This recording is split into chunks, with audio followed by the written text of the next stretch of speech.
esse fato, né, da juventude dele, né, isso tem um impacto imenso sobre os leitores, sobre a comunidade leitora, né? E aí muito se discutiu sobre isso, se isso afetaria ou não afetaria, porque boa parte dos romances dele são romances em que ele mesmo alegoriza ou trata do nacionalsocialismo na Alemanha, né, e do aspecto danoso, né, que ele teve. E aí muita gente se colocou as perguntas, né, sobre o quanto seria sincero, quanto não seria sincero. Então houve um debate rico em torno disso, né? E inclusive nessa biografia tem uma passagem interessante que ele conhece um menino que também não sei se é SS ou se é só um soldado nazista comum, e fica meio que subentendido de que esse SS é o antigo Papa, o Ratzinger. E esse todo mundo já sabia, né? Que ele tinha sido um soldado nazista na juventude também. Como muitos outros alemães que depois se tornaram notáveis, né? Como Habermas, vários outros.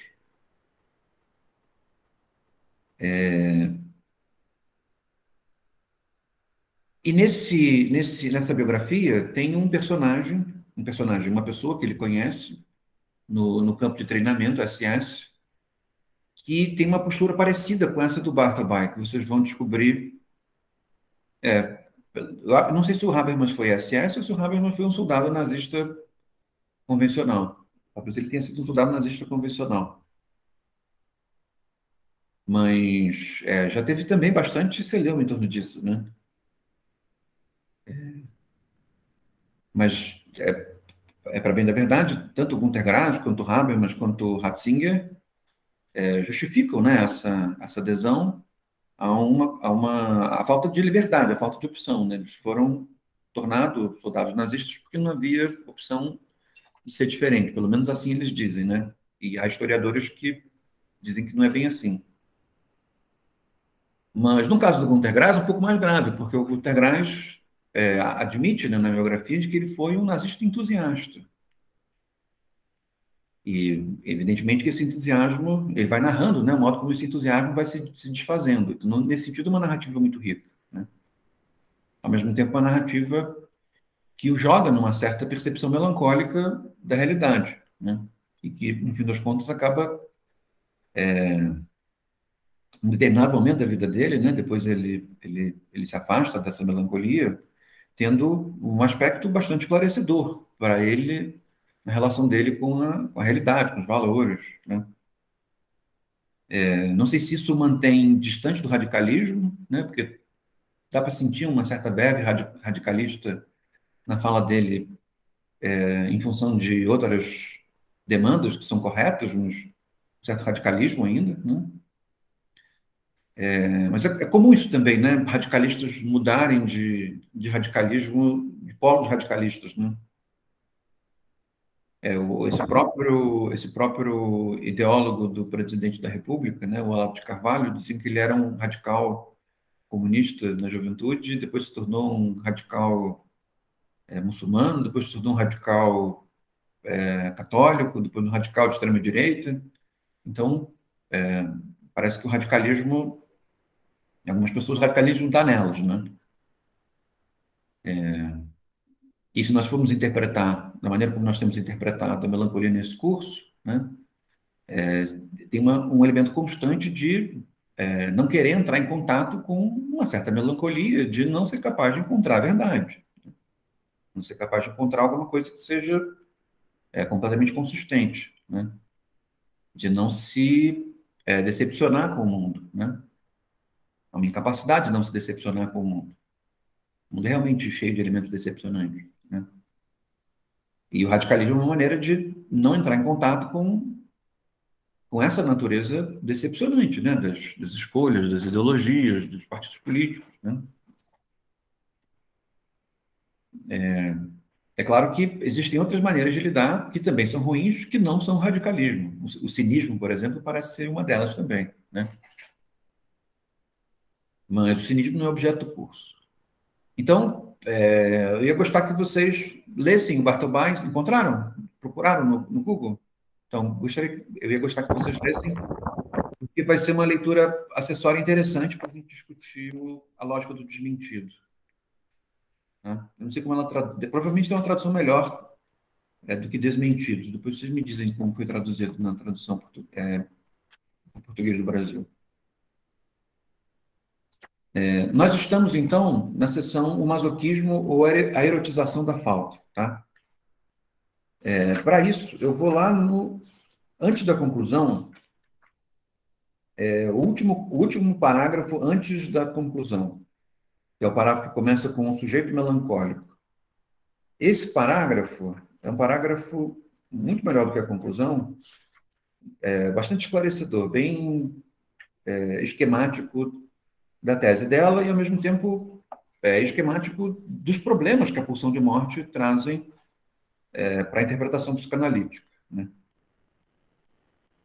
E eu queria, então, eu vou ler esse parágrafo, comentar esse parágrafo para a gente começar as discussões de hoje. Tá? Então, vamos lá. E aí, o que eu estava, antes de fazer isso, o que eu estava dizendo? Nesse texto que eu mandei para o Henrique, o Metafísicas do Olho 3, se eu não me engano, é nele, eu analiso esse texto do Günter Granger. Eu não relaciono com o Barthelby, poderia ter feito isso, mas não fiz, mas analiso esse texto, então talvez possa ser uma coisa interessante também, porque é bastante convergente. E se vocês tiverem todo o tempo do mundo, leiam a biografia do Günter Granger. Eu sugeri esse texto do Barthelby, eu sei que vocês estão cheios de trabalho, porque é um texto bem pequenininho, tá? Bem curtinho, então não vai assodá-los para além das leituras que o curso naturalmente exige, tá?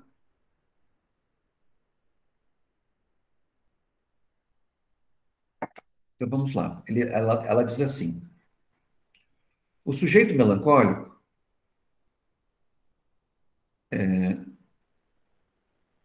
em relação, uma primeira vez, com um sadismo de uma união pulsional defeituosa, dominada pela pulsão de morte, numa segunda vez, o sadismo liberado pelas identificações edipianas, presente-se então num supereu, um superego, particularmente severo, o qual, na modalidade de expressão, concerne ao registro de um fato desconhecido. Essa primeira seção explica bem, né, aquelas teses do ego e o id, né?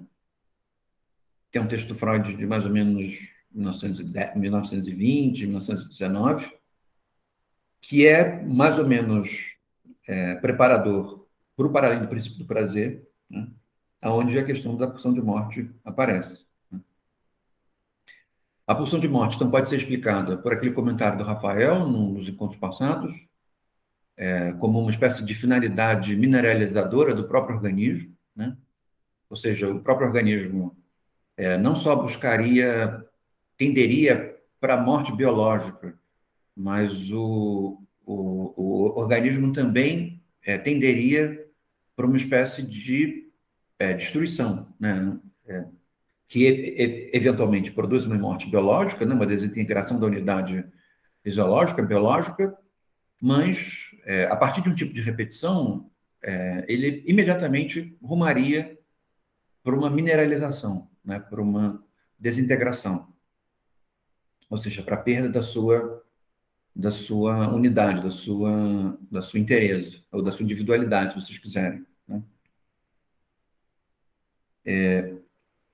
E nesse artigo, né, sobre o ego e o id, que é um artigo preparador disso que a gente chamou, né, e que se chama, na teoria psicanalítica, de uma segunda tópica, tá, freudiana, que concerne a esse excesso de vitalidade que todos nós temos, com os quais nós temos que lidar, para não sermos excessivamente agressivos com o mundo, né? Ao contrário da primeira tópica, em que nós nos preservamos do mundo, né? Nesse texto, aparece a figura, então, do superego, né? Como uma força que oprime o ego. Né? E o id, né, no outro lado, como uma vitalidade, uma pulsação, né, de certa maneira, encontra rivalidade no id, né, que é severo, que é duro. Uma maneira do Freud explicar o aparecimento do superego concerne a hipótese do complexo de Édipo e uma introjeção pelo sujeito, pelo ego, do pai, da figura paterna, né? Como não um pai que foi suplantado, vencido, mas como um pai onipotente, que permanece exercendo poder sobre o sujeito. Na melancolia, uma das explicações sobre a melancolia, que estão num texto que eu pedi que vocês assistissem as aulas sobre ele, que é sobre a introdução ao narcisismo, né? O Freud, uma das explicações do Freud é a melancolia, e aí uma explicação um pouco mais familiarista, que são explicações das quais eu tentei me desviar um pouco, por razões que eu já dei a vocês. Mas uma das explicações que o Freud dá para a melancolia é de que a melancolia ela sofre em função dessa fragilidade da imagem especular, né, da relação com a mãe, um excesso de tirania por parte do superego. Ou seja, o melancólico toma para si regras que são regras irrealizáveis de restrição, de obediência, de limitação da sua própria vitalidade e coisa dessa natureza. E uma das expressões que o Freud utiliza para tratar, então, dessa ação do superego sobre o ego é a expressão sadismo, né? O superego seria sádico com relação ao ego, né? Então, o ego que possui, né, o sujeito, né, o aparelho psíquico, que possui um superego excessivamente tirânico, sofreria os efeitos do sadismo excessivo do superego com relação ao ego. Percebem? E nesse sentido, a melancolia poderia ser explicada, né, uma das maneiras de explicá-la poderia ser, então, esse quadro, em que um superego sádico oprime loucamente, né, incessantemente, o ego. Então, essa primeira sessão concerne a uma síntese dessa ideia, tá? E quando eu terminar de ler esse parágrafo, eu vou comentar as possíveis incongruências dessa ideia para a gente caminhar nesse capítulo e encerrar esse capítulo, tá? Aí ela diz assim, e sem dúvida, não se trata, nesse caso, de dívida, mas de falta, pois aqui não se admite nenhuma separação possível, nenhuma reparação possível por ela mesma, nem concernente ao sujeito. Isso é uma intuição muito, muito interessante, muito importante, tá? E que nós, cientistas sociais, vamos reconhecer com muita familiaridade, porque todos nós ou lemos ou vamos ler, né, o ensaio sobre a dádiva, do Marcelo Mose, o ensaio sobre o dom, dependendo de como se traduz, né? Então, nós sabemos que a dívida ela é um mecanismo social comum, né? Pelo qual alguém entrega alguma coisa, mesmo sem ser requisitado, via de regra sem ser requisitado, e isso produz uma obrigação de quem recebe, né? Mesmo que a pessoa não quisesse receber. E assim se estabelecem vínculos simples, né? Como emprestar um livro e recebê-lo de volta, como também vínculos mais complexos, né? Como vínculo com políticos, vínculo com propriedade, vínculos amorosos, né? Ou seja, há uma presença significativa da dádiva nos jogos sociais. Ou nós poderíamos explicar os jogos sociais de uma maneira bastante esclarecedora, a partir dessa obrigação que a dádiva produz, né? Mas o que a dádiva, ou o dom, né, ou a dívida, são maneiras de traduzir a mesma coisa. Tá? Nesse sentido, o que ela está dizendo é que a melancolia, o melancólico, ele se sente em falta, né, a partir de um superego excessivamente tirânico. Então, o melancólico se sente em falta constantemente com relação a esse pai onipotente, que não é um pai real, né? Não é o pai que o melancólico teve, mas é uma espécie, como diz o Lacan, uma espécie de pai simbólico, né? Que está na cultura, que está na lei, que está na metafísica, que está na transcendência, né? Está na cultura, se nós quisermos uma palavra que nos é mais comum. Mas essa relação de falta que o melancólico sente com relação a alguma coisa que cobra, não é uma dívida, é muito mais do que uma dívida, é uma falta, né? A relação de falta é uma falta. E aí explorando a polissemia da palavra falta, né? Não é só alguma coisa que se fez de errado, mas é alguma coisa que não tem solução, né? Percebe? É uma falta, alguma coisa que... Salvo talvez a falta no futebol, mas a falta é alguma coisa que não tem solução. Deixa eu encostar aqui a porta que ela abriu. Mas continua.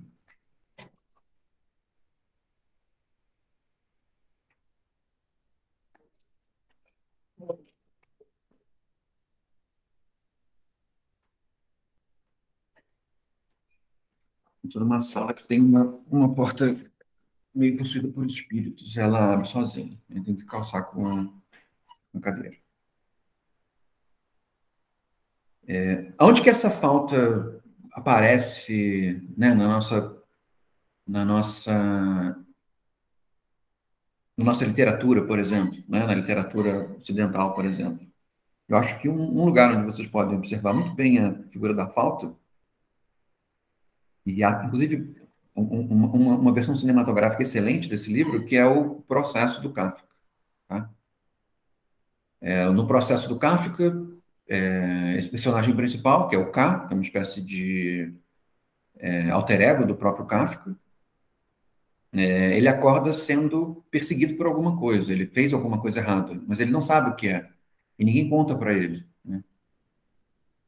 E o romance todo se passa assim, né? Ele vive tentando resolver essa falta que ele cometeu, ou essa dívida que ele tem, mas uma vez que ele tenta, ninguém diz o que é, sabe? Ele não tem como descobrir o que aconteceu. Tem uma versão cinematográfica que, se vocês assistirem, vocês vão ser bastante felizes, que foi feita pelo Orson Welles.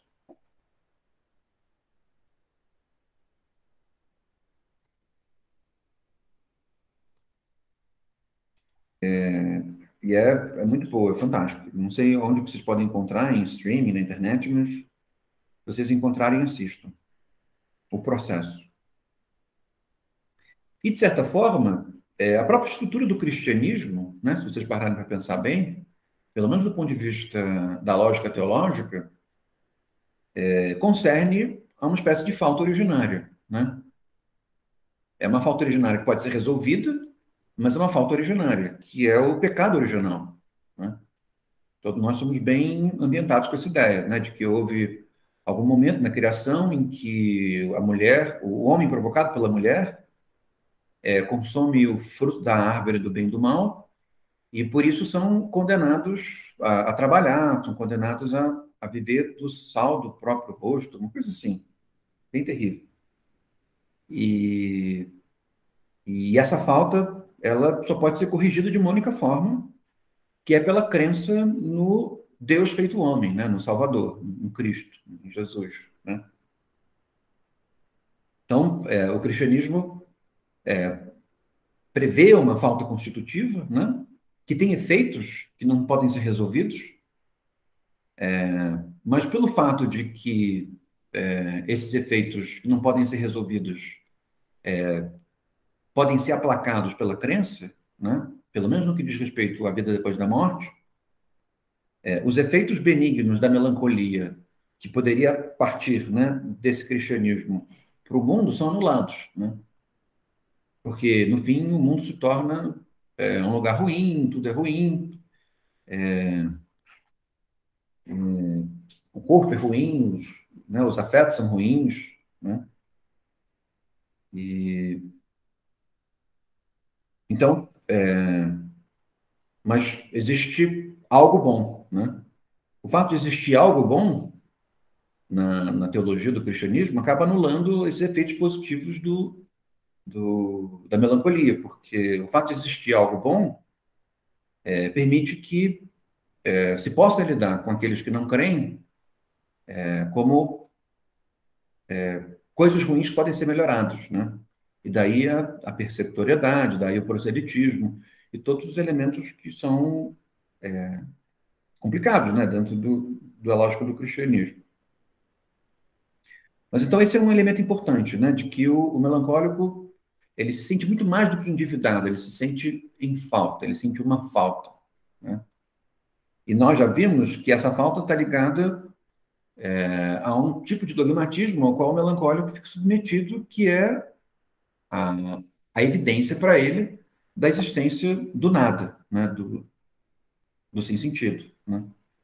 Então, se sentir em falta permite ao melancólico crer na falta, percebe? Uma vez que ele é culpado por nada, mas ele é culpado. Curioso, né? Então, vamos lá. Seguindo aí nesse mesmo parágrafo, que é bem esclarecedor. Então, segundo a formulação de Freud, há uma pura cultura da pulsão de morte que nós temos relação com o sujeito melancólico, sem que seja pertinente, pertinente esperar, como nós faríamos com relação ao sujeito obsessivo, que as representações inconscientes sejam suscetíveis de dar conta, na análise, da experiência da falta. Ou seja, contrariamente ao obsessivo, que nós não analisamos, não nos dedicamos a ele, né? O melancólico não encontra a falta, né? O obsessivo, na análise, talvez possa encontrar aquilo com relação ao que ele se sente em falta, né?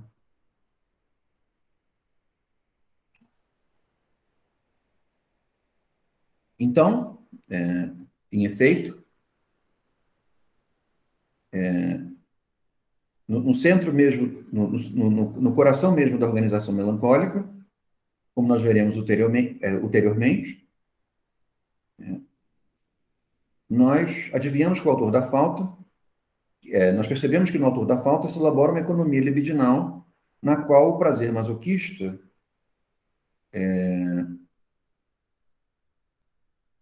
não é outro meio que não de efeitos, né? Então, o que ela está dizendo? Ela está dizendo que o superego está numa posição sática com relação ao ego, e o ego experimenta possivelmente um prazer masoquista com relação a essa ação do superego, né? Ou seja, o que colocaria, né, para o melancólico a possibilidade de uma erotização dessa falta, né? Que significa também obter algum tipo de satisfação com essa falta. O que torna ainda mais difícil escapar dela, né? Porque tentar sair dela é como abandonar, né, um lugar conhecido. Por isso eu acrescentei algumas expressões ao texto que podem ser boas e que já se encontram, né, dentro do vocabulário comum, como, por exemplo, o fato da melancolia estabelecer uma comorbidade, ou da melancolia estabelecer um benefício secundário, né? Porque ela é um quadro ruim, né, uma situação ruim, a despeito de todos os elementos positivos que uma perspectiva melancólica possa oferecer, né? O estado melancólico é um estado de sofrimento profundo, mas se pode extrair desse estado de sofrimento profundo motivos pelos quais o melancólico deseja permanecer na posição melancólica. E esses motivos pelos quais o melancólico deseja permanecer na posição melancólica concernem a esses benefícios secundários, essa comorbidade, que é obter prazer dentro desse quadro negativo com relação ao qual ele já se familiarizou, né? Ele já se acostumou. E, de certa maneira, ele já aprendeu a lidar, né? Em certo sentido. E aí vocês podem fazer uma analogia dessa relação do melancólico com o seu sintoma com outros quadros sociais que nós identificamos como gerando uma espécie de satisfação secundária, né? Ou benefícios mórbidos, né? Então, por exemplo, relações abusivas, né? Relações abusivas costumam oferecer esses benefícios secundários, né? Porque é abusivo, mas é um abusivo que já se conhece, e sair do que já se conhece é difícil, ao mesmo tempo existem coisas boas dentro do ruim, né? E talvez uma experiência muito comum, né? Muito primal, né? Quando a gente machuca alguma coisa, né? Machuca o braço, machuca alguma coisa, e a gente não quer que toque, né? Percebe? Não quer que toque, porque se tocar vai doer. Então, saber que vai doer e não permitir tocar, ou seja, não ter a dor maior de uma dor que está relativamente habitualizada, né? Isso cria essa erotização, né? Esse benefício secundário, essa comorbidade, né? Então, dificilmente, se nós quebramos o braço, dificilmente, sem anestesia, nós vamos deixar que o ortopedista coloque aquele braço no lugar. Então, é isso que é o tal dessa satisfação que o melancólico tem com relação ao sua própria melancolia, né? E nós já vimos, né, que uma das explicações que a Lambert encontra para a melancolia, né, baseada no Freud, é a explicação de uma origem traumática para a melancolia, né? Mesmo que seja um trauma indeterminado, mas uma origem traumática para a melancolia.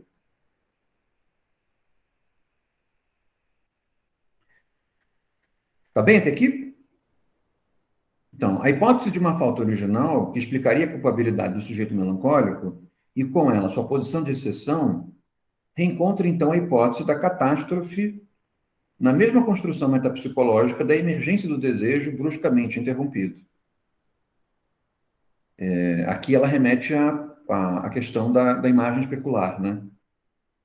Uma vez que a imagem especular ela não permite que o sujeito escolha um objeto amoroso, né? Um objeto a ser desejado, que retribua o investimento libidinal, né? O investimento amoroso.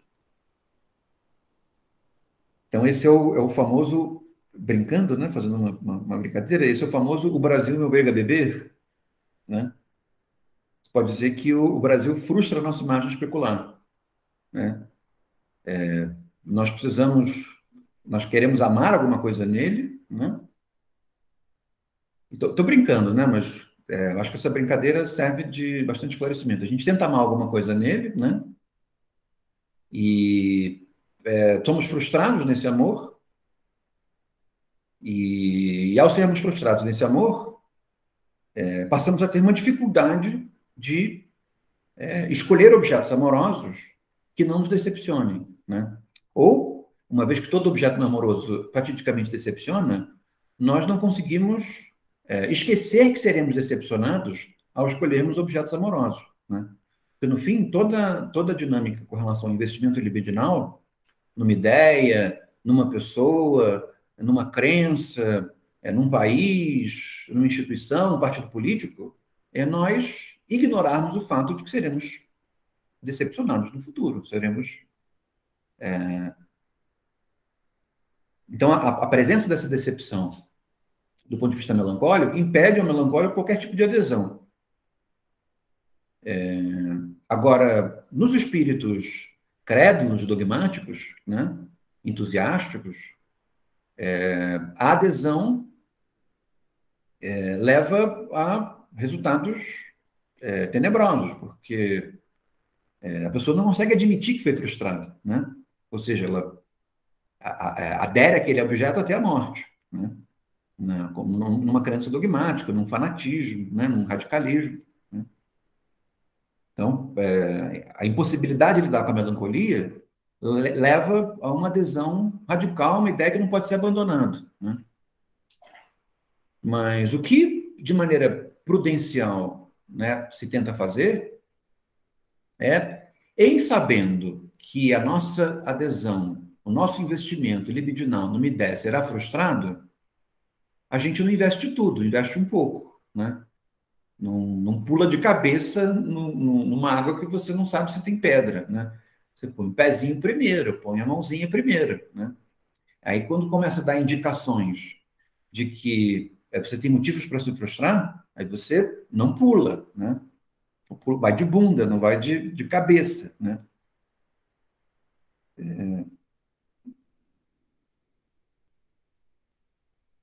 Do ponto de vista político, isso é muito difícil, né? A atitude prudencial não é muito estimulada na política, né? A política se estimula a adesão radical, né? Dizendo que se você quer grandes transformações, você tem que crer muito nas grandes transformações.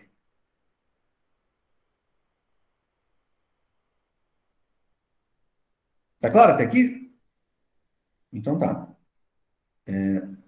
Então, continuando. Mas então, a catástrofe é o também que ela chamou de trauma, o que a gente pode chamar de decepção, né?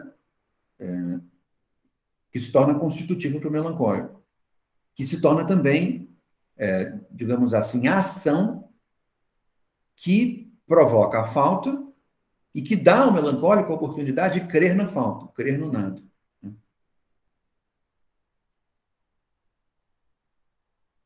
Mas então, que a catástrofe tem a explicação sobre a administração econômica da elaboração defensiva.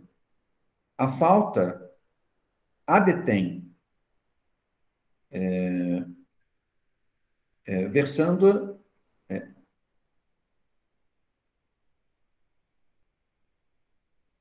na estruturação da dinâmica subjetiva, que reenvia, então, a questão do prazer ao processo do pensamento. E aí é a existência do negativo, né? A falta, a decepção, a frustração, numa determinada intensidade, gera a evidência da falta gera uma crença na falta, a crença na falta gera uma habitualização, né, com relação à falta, e para defender essa posição, a posição melancólica estrita, né, a posição apática, né, para defender esse lugar da falta, ou esse hábito que a falta cria, que surge a função do negativo, da negatividade. E por isso o nada e a negatividade estão profundamente ligados. Porque a negatividade vai descaracterizar todos os novos objetos que aparecerem como pretendentes ao investimento libidinal. Então, apareceu sujeito que é ótimo, economista, estudou em Harvard, foi, sei lá, governador de algum estado bem complicado, namorou pessoas maravilhosas, é bonito, fala bem, ele aparece como um objeto libidinal, né? No qual eu posso investir a minha adesão. Eu posso começar a crer nele, votar nele, né? Eu posso pular de cabeça nele, para usar novamente a metáfora do mergulho. O que o melancólico faz? Uso negativo para encontrar defeitos nele. E uma vez que o melancólico ele se habitua no exercício negativo, né? O melancólico usa muito bem o negativo, que é o que no âmbito epistemológico nós chamamos de crítica, né? Então ele está muito habituado nisso. E o que torna o melancólico ainda mais habituado ao exercício negativo é o fato de que o melancólico não só dirige a negatividade contra os objetos, né? Aí nós lembramos do primeiro parágrafo. Uma vez que ele tem um superego tirânico que o massacra, né? Isso quer dizer que ele está acostumado a dirigir a negatividade contra si mesmo, né? Ou seja, aquilo que ele, diferentemente das demais pessoas que não se conhecem, né? O melancólico se conhece profundamente. Ele não conhece a sua estrutura, digamos assim, né? Mas ele conhece muito bem aquilo que nele ele considera negativo. Ele exercita profundamente a negatividade sobre ele.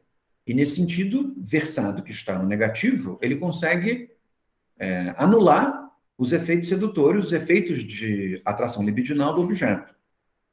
E aí ele descarta o objeto.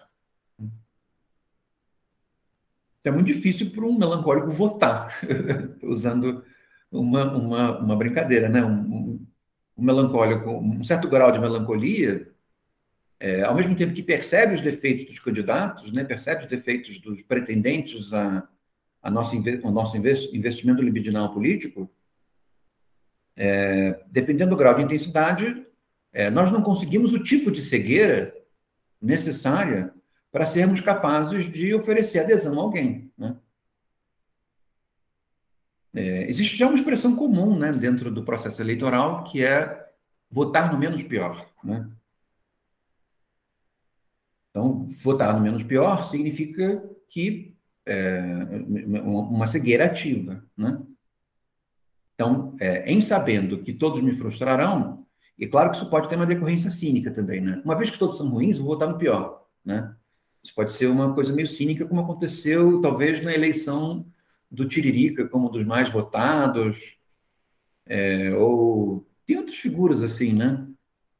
Que são horríveis, né? E as pessoas votam porque elas são horríveis, né? Uma postura cínica.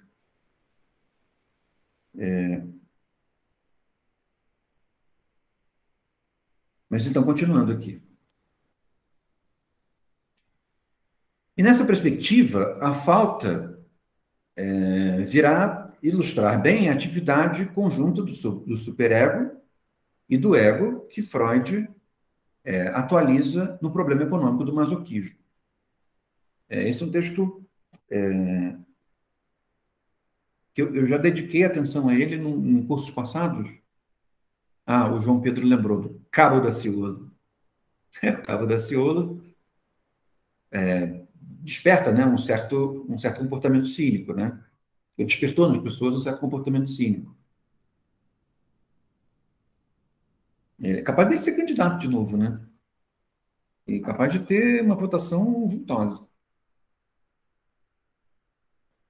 Na história eleitoral do Brasil, tem momentos e isso aconteceu no Rio de Janeiro de maneira memorável, né? Mas se você vai passando pelo Brasil, você vai vendo que tem eventos parecidos, né? Que é momentos em que as pessoas, quando votavam com cédulas, votavam em animais. Então, acho que no Rio teve a eleição do rinoceronte, teve o rinoceronte que foi, talvez, sei lá, talvez um dos mais votados naquela eleição. Acho que aqui no Rio foi o macaco Tião. O Macaco Tião também já foi, né, bem votado para vereador, deputado.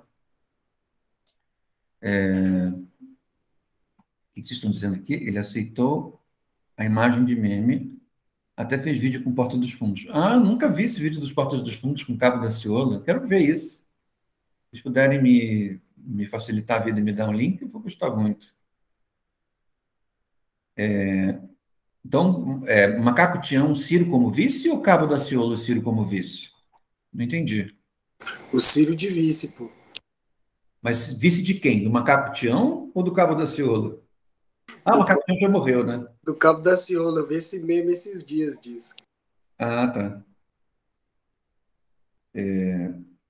E essa postura cínica, né, é uma postura defensiva também, em certo sentido, né? Ela não é melancólica, porque o melancólico não brinca, né, com a negatividade. Tá, obrigado, João. Depois eu vou assistir. O melancólico não brinca. Não vou ligar agora e mostrar para vocês, porque isso dá problema de direitos autorais nos vídeos. E aí é um saco ter que remover a parte do vídeo que tem o vídeo com problema de direitos autorais. Então, vamos continuar. E nessa perspectiva, então, a questão econômica do masoquismo, que é um texto que eu já abordei em outros cursos, mas que é um texto importante se discutir. Eu vou tentar comentar um pouco sobre isso nessa aula de hoje ainda. Em efeito, se a falta imputa sobre o supereu e o eu o super-eu sobre o eu, faz pesar sobre o sujeito o peso de uma moral hiperrígida, e redonda da mesma forma no sadismo do super-eu com relação ao eu, isso já faz com que obtenha alguma vantagem o masoquismo da pulsão de morte. Se submetendo totalmente ao super-eu, se submetendo totalmente ao super-eu, na aceitação masoquista de uma punição bem merecida. Então, se existe uma falta, que é maior do que uma dívida, o sujeito aceita a punição de não obter nenhum objeto que possa amar, porque nenhum objeto é digno de amor, né? E vivenciar o fato de que nenhum objeto é digno de amor, porque não se é digno de amor, né, em certa medida, é uma punição bem merecida, né? Isso encerra, né, o sujeito melancólico numa, numa relação de recusa com relação ao mundo, né? E aí, eu queria fazer um comentário que remete um pouco às nossas discussões sobre o Hume e o ceticismo, antes de eu terminar esse parágrafo, né? Porque, como nós já falamos em outros momentos, né, a gente caracteriza a melancolia por um estado exagerado, né, um estado apático, como aquele estado exagerado que o Hume descreve na conclusão do livro 1 do Tratado da Natureza Humana, né, que nós comentamos, e eu pedi que vocês passassem os olhos. Ou seja, ela se dá no estado exagerado de desespero, né? Mas a melancolia também, ela tem intensidades variadas, né? Até não chegarmos, digamos assim, num lugar ótimo, né? Que o Hume, por exemplo, descreve de uma doce melancolia. E essa doce melancolia mantém, digamos assim, o sujeito desconfiado com relação aos objetos libidinais, misturando a linguagem do Hume com a linguagem do Freud, né? Desconfiado dos objetos libidinais, mas ainda assim é capaz de investimento, ainda assim é capaz de pontualmente, conferir adesão, né? Ou se comportar como se cresce numa determinada crença, né? Esse âmbito entre a doce melancolia e a melancolia, como nós poderíamos chamá-la, opaca, né? Ou amarga, né? Doce e amargo, né? Azeda, talvez, né? Entre essa melancolia doce e essa melancolia azeda, existem estados intermediários, né? Em que o sujeito não é completamente melancólico, é melancólico com relação a algumas coisas, né? Percebe? Não é capaz de amar alguma coisa, não é capaz de se sentir amado por alguma coisa, mas é capaz de se sentir amado e amar outras coisas, né? As pessoas podem ser melancólicas com relação à política, mas serem muito funcionais no que diz respeito a relações familiares, né? Podem ser muito melancólicas no que diz respeito à atividade profissional, mas serem muito funcionais no que diz respeito a amigos e outras coisas, né? Ou com relação à política, né? Terem um comportamento um pouco mais funcional no que diz respeito à política. E é claro que esse funcional vocês coloquem entre aspas, tá? Que é claro que esse conceito é péssimo, né? Seria a mesma coisa que normal, né? Também é um conceito, uma noção péssima, né? Mas, digamos que, para não usar as expressões tão ruins, pessoas que dão aquilo que se espera delas, né? Que, no fim das contas, isso que é a normalidade, isso é a funcionalidade. Alguém exige algo de você e você correspondeu ao que se exige de você, né? Então, nesse sentido, existem variações. O, o, a boate do Mário abriu. Mario's Bar. E agora, com vocês, o dono do Marius Bar, o Mário. Tá funcionando, tá funcionando. Muito bom, Mário. Mas, e aí, existem estados intermediários dessa melancolia. E esses estados intermediários utilizam também a melancolia de uma forma defensiva, né? De tal maneira que, por uma perspectiva melancólica, esses estados intermediários conseguem uma clareza, uma verdade com relação a alguns assuntos, mas não com relação a todos, né? E, por vezes, utiliza uma clareza com relação a um assunto para deformar outro assunto, né? Para deformar outro objeto libidinal, outra relação. Então, da mesma maneira que o cinismo pode ser defensivo, e, ao mesmo tempo, autorizar determinado auto-engano, ou até mesmo um certo entusiasmo do auto-engano, né? A melancolia, a mesma coisa, né? Ela permite ser melancólico com relação ao objeto e, ao mesmo tempo, ser dogmático e entusiasta com relação ao outro, né? Cego e libidinalmente investido de maneira irracional com relação ao outro, né? O que faz com que, nesse estágio intermediário da melancolia, entre uma doce melancolia e uma melancolia apática, né, nós consigamos ver exercícios céticos, digamos assim, que deformam, né, mas, ao mesmo tempo, que analisam elementos da realidade, né, mas também, em alguns momentos, certas adesões estritas a sentimentos bastante negativos, bastante persecutórios, fundamentados num tipo de melancolia, né? Então, um exemplo que poderia ser dado é a xenofobia, por exemplo, né? A xenofobia, existe uma melancolia na xenofobia. Qual a melancolia da xenofobia? A pessoa não consegue gostar dos estranhos, de gostar dos estrangeiros, sabe? Se permitir uma experiência como um desconhecido, né? E uma vez que ela tem uma percepção muito negativa de si, ela tem uma percepção muito negativa dos outros, e aí lida com os outros com um grau de desconfiança muito grande, né? Percebe? Diante disso, diante desse comportamento melancólico no que diz respeito ao outro, né, é possível que haja melancolicamente estimulado a adesão a uma verdade, a um objeto libidinal, ao qual o investimento é intenso, né? Ou seja, a adesão entusiasta a um objeto libidinal que venha a corroborar aquela identificação em função de uma melancolia parcial, localizada, né, com relação aos estrangeiros, né? E aí é quando uma melancolia no que diz respeito à relação com o outro permite que haja a adesão exagerada, por exemplo, a um político xenofóbico, né, que diz que vai resolver o problema dos estrangeiros e o mundo vai se tornar maravilhoso em função da perseguição aos estrangeiros, ou impedimento dos estrangeiros de chegarem numa determinada localidade. Percebe? Então, esse digamos, um elemento deformador, né, e ruim, né, que a melancolia é capaz de permitir, né, nessas suas dinâmicas pontuais.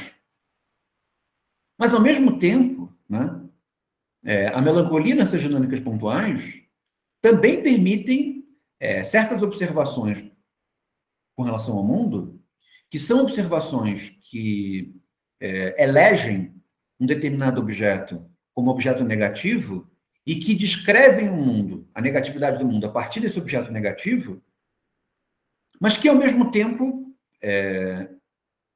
adquirem uma riqueza de detalhes com relação ao objeto negativo, percebe? E aí, aclara o mundo, né? Muito embora deforme também, mas aclara o mundo em função dessa fixação melancólica com um determinado objeto. Essa é uma maneira, por exemplo, de descrever certas tendências teóricas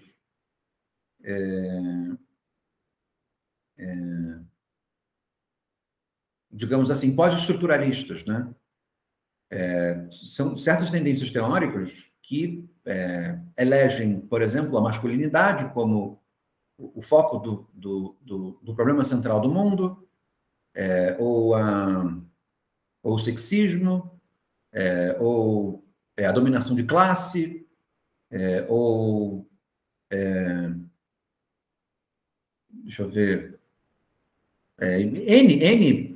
o racismo, né, propriamente dito, né? Existem várias maneiras de eleger um problema como um problema central da realidade e dedicar uma atenção melancólica a esse objeto, o que faz com que esse objeto seja percebido de uma maneira que ele não poderia ser percebido, né? Se houvesse uma ênfase parecida com relação a ele a outros objetos, e nisso algo do mundo é conhecido com um certo grau de riqueza de detalhes, ou seja, o nosso esclarecimento acerca dos males do mundo se aprofunda, ao mesmo tempo em que uma certa dose de deformação é acrescentada na descrição. Porque não são só os homens que são o problema do mundo, são os homens, são os capitalistas, são os racistas, percebe? Existe uma certa divisão, né, entre aquilo que provoca problemas e aquilo que provoca problemas não provoca problemas da mesma forma, né? Ou seja, quando eu descrevo o mundo a partir de uma única especificidade negativa, muito embora eu conheça essa especificidade negativa com uma riqueza de detalhes, eu também acrescento um elemento de deformação valorativa sobre a realidade, né? O Mário escreveu aqui, atenção melancólica no sentido de que a pessoa não vê que isso é uma visão parcial. Exatamente, né?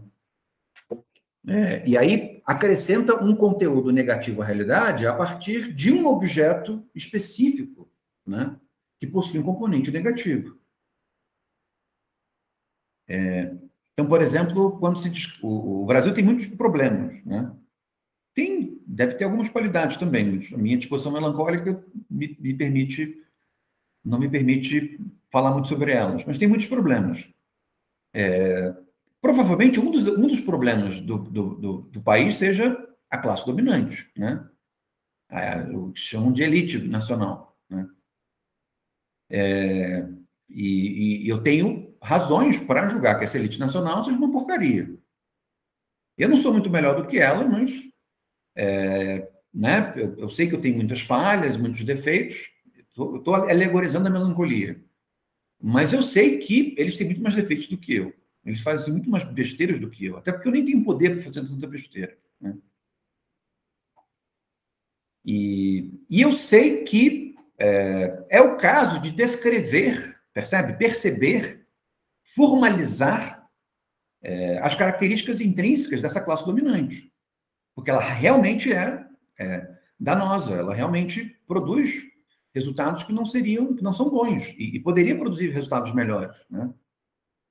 Mas uma vez que eu realizo esse esforço motivado por uma disponibilidade melancólica, e eu redescrevo o meu mundo, tendo como elemento central esse valor negativo, invariavelmente eu vou realizar uma deformação acerca do valor desse mundo. Porque o valor desse mundo se dá num compartilhamento de efeitos negativos e positivos com uma série de outras práticas, né? Percebem? Então, isso é alguma coisa que nós vivenciamos fortemente dentro das ciências sociais, né? Dentro de uma epistemologia. De certa maneira, nós não percebemos as características melancólicas das nossas escolhas epistemológicas, né? Isso é alguma coisa que nós vivenciamos fortemente nas ciências sociais. Mas, ao mesmo tempo, existe um benefício significativo nesse tipo de olhar com relação às coisas, que é, por exemplo, aqueles que recusam formas críticas de observação do mundo em função da sua parcialidade, né? Também existe, talvez seja muito mais comum, né, no nosso mundo, a recusa à teoria feminista, a recusa à teoria sobre o racismo, a recusa à teoria sobre classes dominantes, há uma recusa forte talvez porque se sinta esse elemento deformador, mas boa parte do que esse elemento deformador ofereceu é verdadeiro, né? Percebem?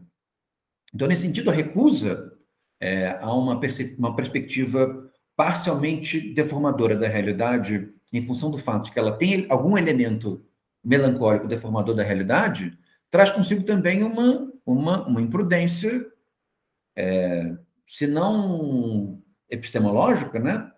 Se não só afetiva, também epistemológica, né?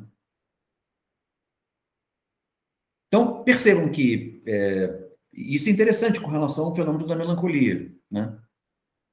De que existe uma certa região prudencial, dosada da melancolia, que tem uma capacidade de clareza sobre o mundo muito forte, né? Existe uma outra base em que o aprofundamento das características melancólicas coloca um sujeito melancólico numa posição especial de evitamento de produção de danos sobre o mundo, que também é fortemente positivo, né? Porque os danos do mundo, eles se dão, pelo menos me parece, muito mais por atividade do que por atavismo, né? É mais atividade do que a inatividade que produz o dano, né? Produz a destruição. E a vontade de construção traz consigo uma vontade de destruição imensa, né? A aceitabilidade da destruição de uma forma imensa. Mas, ao mesmo tempo, nessa região mediana, né, em que a melancolia ela é utilizada de forma defensiva ou para atacar ou para observar de maneira privilegiada, também existe um âmbito importante da melancolia, porque ela nos permite decifrar o modo pelo qual certos tipos de adesão se dão, né, formas negativas e persecutórias se dão, ao mesmo tempo em que ela nos consegue corrigir a deformação que certas posturas epistemológicas que contribuem muito para a observação da realidade acabam por trazer, né? Então, nesse sentido, uma perspectiva sobre a melancolia tem resultados epistemológicos positivos em muitos âmbitos diferentes da observação e da vivência. O que o Mário escreveu? Na verdade, parece o contrário do melancólico, ou melancólico no sentido contrário. Mas academicamente, em geral, percebe-se que se está fazendo isso de forma parcial, mas se faz mesmo assim. Na verdade, parece um contrário do melancólico, ou melancólico no sentido contrário. Se um só vê a parcialidade, o outro nega tudo, por ser só parcialidade, nada valida. Então, mas quando é assim, quando assim se coloca, nós não estamos diante da melancolia, nós não estamos diante do exercício negativo, né? Nós estamos diante daquilo que eu denominei de uma aversão à melancolia, né? Uma incapacidade de sentir o peso da melancolia. E aí isso concerne a uma adesão dogmática a uma crença, né? Adesão dogmática a uma perspectiva, né? Então a gente consegue, em teorias críticas, perceber o momento em que ela está sendo dogmática, e os autores misturam as duas coisas, né? Não dá para dizer que Judith Butler é uma coisa só e não outra, o Foucault é uma coisa só e não outra, Eduardo Said é uma coisa só e não outra, né? A gente consegue perceber na leitura deles que eles oscilam entre as duas coisas. Então, existe uma parcela significativa de melancolia, em que eles exercitam o negativo e percebem a realidade de uma maneira em que a ênfase permite uma fineza de detalhes que não poderia aparecer de outra forma, ao mesmo tempo em que também há uma adesão dogmática, em certo momento, a uma determinada crença, né? Então, isso que eu descrevi, que é uma região mediana melancólica, que não é nem doce, nem atávica, produz, em certo sentido, uma dialética entre usar a negatividade para aderir a determinadas crenças, né? Ou seja, usar a negatividade melancólica para se livrar de outros objetos e, nesse sentido, colocar um objeto libidinal como tendo uma escolha natural, né? E um investimento natural, né? E é o caso de percebê-lo, né? E, ao mesmo tempo, fazer a diferenciação no discurso, a observação dessa estratégia no discurso, ao mesmo tempo, diferenciar uma prática da outra, né? Muito embora ela possa estar dentro de um mesmo autor, de um mesmo enunciado.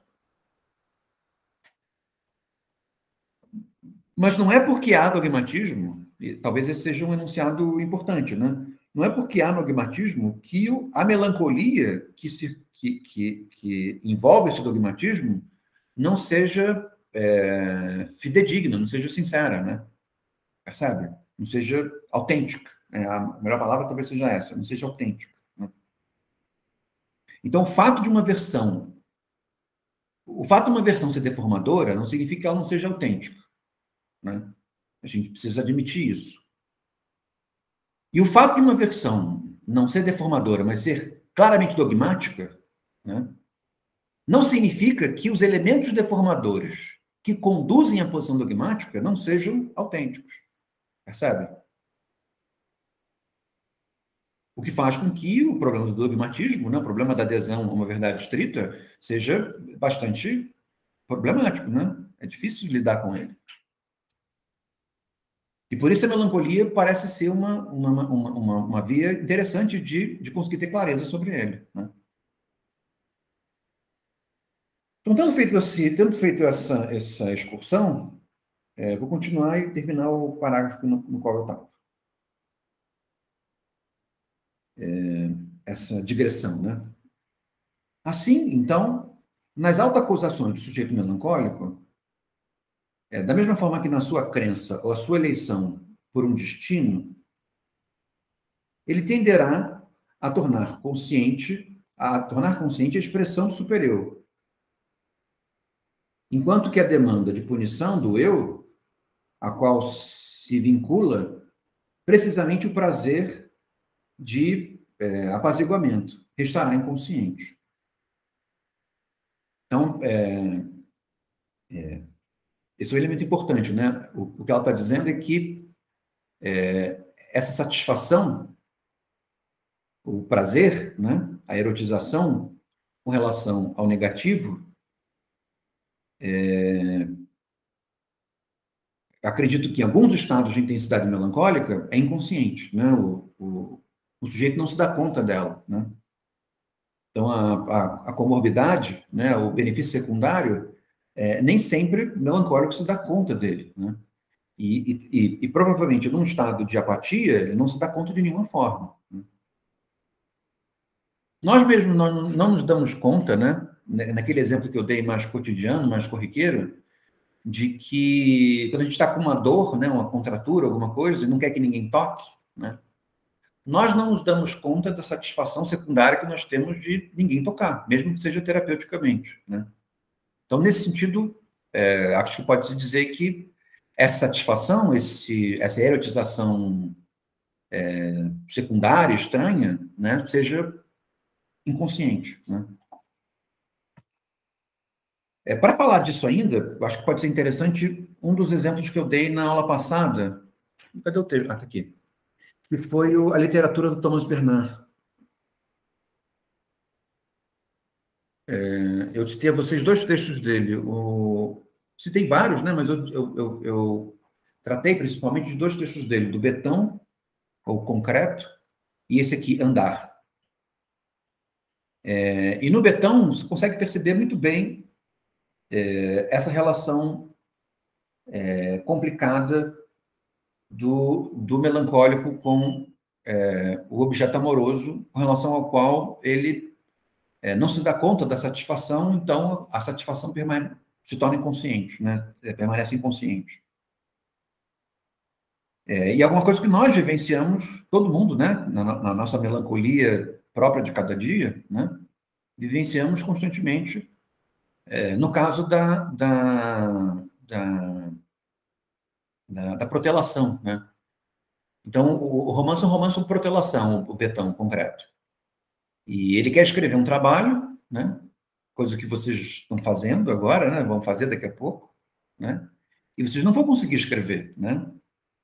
Vão tentar escrever e não vão conseguir escrever até o momento que vai conseguir, né? Talvez 10 horas antes de entregar, vocês consigam, né? Mas vocês não vão conseguir escrever, né? E por que vocês não vão conseguir escrever? Vocês vão protelar, né? E o que acontece na protelação? Vocês vão responsabilizar alguma coisa pela incapacidade de começar a escrever, né? E isso que vai ser responsabilizado pode ser justificadamente responsabilizado ou injustificadamente responsabilizado, né? Digamos que a justificativa ou a falta de justificativa, no mundo ideal, poderia marcar uma certa diferença entre a intensidade da melancolia a partir da qual vocês vão protelar a escrita do trabalho, né? Isso vai ser muito curioso, né? Protelar melancolicamente, escrever um trabalho sobre melancolia, né? Acho que só isso já serve como trabalho, você já mereceria um 10 só por isso, né? Só por vivenciar essa experiência. Mas, em dizendo isso, ele quer escrever um trabalho sobre um compositor que ele gosta muito, né? Eu disse a vocês, o Mendelssohn Bartholdy, e não consegue começar a escrever, e ele mora numa casa separada da cidade, e aí ele culpa quem? Culpa a irmã. A irmã apareceu na casa dele, justamente naquele momento que ele ia começar a escrever. Ela sabia que ele ia começar a escrever, e ele está para escrever esse texto há 10 anos. Ele sabia que ele ia começar a escrever, ela apareceu justamente para atormentá-lo, porque ela sabe que a presença dela o frustra, né? Mas, ao mesmo tempo, ele quer a presença da irmã, ele ama a irmã, ele sente que se a irmã não estivesse lá, ele também não ia escrever, e, ao mesmo tempo, ele ia se tornar cada vez mais sozinho, cada vez mais melancólico, e, nesse sentido, ele ia cada vez mais se aproximar da morte sem sentido, né? De uma morte apática, né? Então, a irmã aparece como uma coisa muito negativa, né? Que o atrapalha, que é perversa, que o frustra. Ao mesmo tempo, é percebida como o único vínculo dele com a vida, com a afetividade, com uma continuidade de coisas, né? Mas, tanto por um lado quanto por um outro, a irmã é um objeto cuja negatividade recai sobre ele, e no que a negatividade recai sobre ele justifica a incapacidade de começar o texto, né? Percebem o mecanismo? E aí tem um outro ponto que eu também queria levantar. Vou fazer a resenha sobre a saga que é fazer resenhas. Ótimo. Se você quiser, né, eu aceito esse tema. Vou adorar. Se eu conseguir, vai ser difícil escrever esse texto. Mas se você conseguir escrever esse texto, eu vou adorar.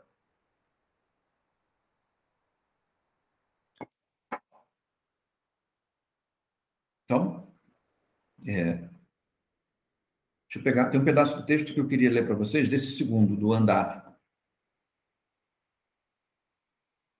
que é um trecho que sintetiza bem a melancolia, e uma vez que esse parágrafo que eu estou lendo também é um parágrafo sintético, ainda não terminei, eu acho que pode ser o caso de lê-lo agora. Ele diz assim, na página 14 dessa edição da Editora Brasileira: quando a nossa inteligência se manifesta de forma perspicaz, quando o pensamento se manifesta da forma mais implacável e mais lúcida que alguém consiga imaginar, quase na mesma hora somos obrigados a dizer que tudo é insuportável e estarrecedor. Percebem? A perspicácia é melancolicamente motivada, né? Então, nós não nos tornamos perspicazes sobre um objeto sem sermos melancólicos com relação a esse objeto. A não ser que sejamos perspicazes de uma forma aparentada melancolia, que é uma forma, digamos assim, que advém do treinamento epistemológico, né? Quando nós usamos a nossa disciplina, né? Mas a forma, né, é a forma melancólica de proceder, né? Porque se nós não formos... Porque quando que nós somos perspicazes? Nós somos perspicazes quando o exercício da negatividade, né, nos permite perceber os elementos negativos, e aí, portanto, os positivos, daquilo que nós observamos, né? Mas se nós temos uma relação dogmática com um objeto, né, nós aderimos ao objeto, né, como uma criança que corre atrás da bola, nós vamos sem perspicácia, percebe? Porque nós vamos abraçar os elementos positivos, não vamos perceber os elementos negativos. E aí não vamos ser perspicazes, né? Um ensaio elogioso é uma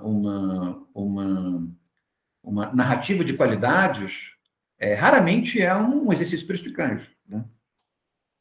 Pode ser, nós podemos temperar alguma coisa positiva como perspicácia, de tal maneira que o elemento positivo se torne perspicaz. Está fazendo sentido para vocês? Então, se nós formos completamente perspicazes, esse é o ponto desse texto. É provável que nós lidemos com a realidade de uma maneira insuportável. Nós não vamos aguentar o que nós estamos vendo. Aí ele diz assim: portanto, não há sombra de dúvida de que o segredo é suportar o insuportável e não achar estarrecedor o que é estarrecedor. Quando eu falei das perspectivas parciais de melancolia, né, pontuais de melancolia, elas também são capazes de uma perspicácia pontual. Uma perspicácia pontual deformadora, mas uma perspicácia pontual. E também geram, né, se levadas ao fim, uma perspectiva insuportável sobre a realidade, né? Então, por exemplo, se eu descrever a realidade a partir do racismo, a nossa realidade a partir do racismo, e eu levar essa observação, né, em que o elemento principal negativo da nossa sociedade é o racismo, e eu levo essa análise, né, essa observação perspicaz até o fim, e se eu sinto, né, o que eu estou falando, a minha relação com o que eu estou dizendo é uma relação insuportável, hein? Seria insuportável lidar com esse conteúdo, percebem? Não sei se está fazendo sentido para vocês, né? Porque o que nós veríamos, né? Nós veríamos tanto elemento negativo junto, né? E que dificilmente nós justificaríamos a moralidade de estarmos vivos, né? A moralidade de permanecermos, né? Ou seja, seria insuportável. Não, professor, não seria também aceitar que esse excesso de realismo seria insuportável, porque seria muita negatividade junto? Não é presumir que a realidade é negativa também demais, e aí a gente vai parar. Parece que eu estou parando de olhar o positivo. Eu estou só olhando o negativo. Aí não é só perspicaz, porque eu também estou sendo parcial de ver só o negativo, quando provavelmente tem coisas positivas a serem vistas, né? Sim, você tem razão. E é por isso que existe formas, que é como o Rio me chama, né? Formas adocicadas de melancolia, formas doces de melancolia, em que a melancolia não é radical, não é apática, nem é parcial, escolhendo um objeto como objeto melancólico, né? Uma doce melancolia lida com uma doce melancolia com todos os objetos. E lidar com uma certa melancolia com todos os objetos concerne a perceber elementos negativos desses objetos, os elementos positivos desses objetos, e perceber que a realidade ela se dá na conjunção desses objetos passíveis de investimento libidinal. Mas que o prudente é realizar um investimento libidinal comedido, né? Ou seja, existem muitos elementos negativos, mas nenhum deles nele mesmo responsável pelo quadro final, né? Ou seja, o que torna uma realidade ruim não é predominância de um objeto negativo sobre os outros, né? É a comunalidade de objetos negativos que interagem entre eles, né? E que fazem com que, em alguns momentos, até mesmo esses objetos negativos sejam o fundamento de outras virtudes, né? Porque, uma vez que eles estão interagindo num ambiente, né? E o negativo e o positivo derivam da relação, né? Então, pode ser que alguma coisa seja negativa com relação a algo e positiva com relação a outro, né? Percebe? Então, o elemento prudencial, ele é interessante, né? Ou seja, uma certa melancolia que se afaste das percepções deformadoras e parciais da melancolia. Mas com isso eu não quero jogar fora a importância das versões parciais melancólicas sobre a realidade. Tá? Mas ainda assim, dizendo que se nós formos, nesse sentido, parcialmente perspicazes, né? Ou seja, usarmos o negativo de uma forma que nos leva à apatia, ou usarmos o negativo de uma maneira a que deformaremos a realidade a partir de uma perspectiva específica, né?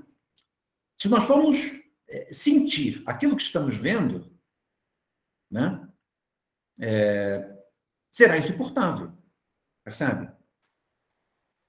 Então, se eu estou investigando a relação de dominação dos homens com relação às mulheres, sendo homem ou sendo mulher, e eu perspicazmente levo essa observação até o final, o que eu vou ver, se eu sentir aquilo que eu vou ver, inviabiliza a possibilidade da vida, percebe?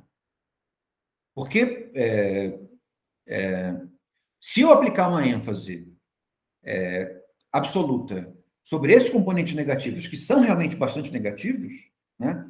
E eles passam a dar significado para a existência, significado para a vida, né? Esses elementos negativos, sem o equilíbrio de outras coisas, de outros elementos negativos, outras positividades, forem dar sentido à vida, a vida se torna insuportável. Percebeu? Isso também tem a ver com o sentido de impotência de mudar isso, né? Exatamente. Exatamente, porque parte do que nós percebemos com relação ao exercício do negativo, com relação a qualquer objeto, é de que nós somos tão ruins quanto esse objeto, né? E em sendo tão ruins quanto esse objeto, parte dos nossos elementos negativos que compartilham com os elementos negativos desse objeto concerne a nossa impotência de lidar com eles, né? Ou pelo menos a impotência que nós temos de lidar com ele com o grau de onipotência que nós gostaríamos, né?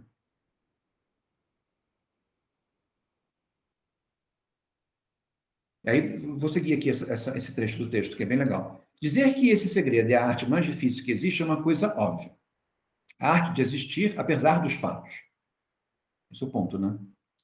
É isso que é uma espécie de doce melancolia. A doce melancolia é uma espécie de a arte de existir apesar dos fatos.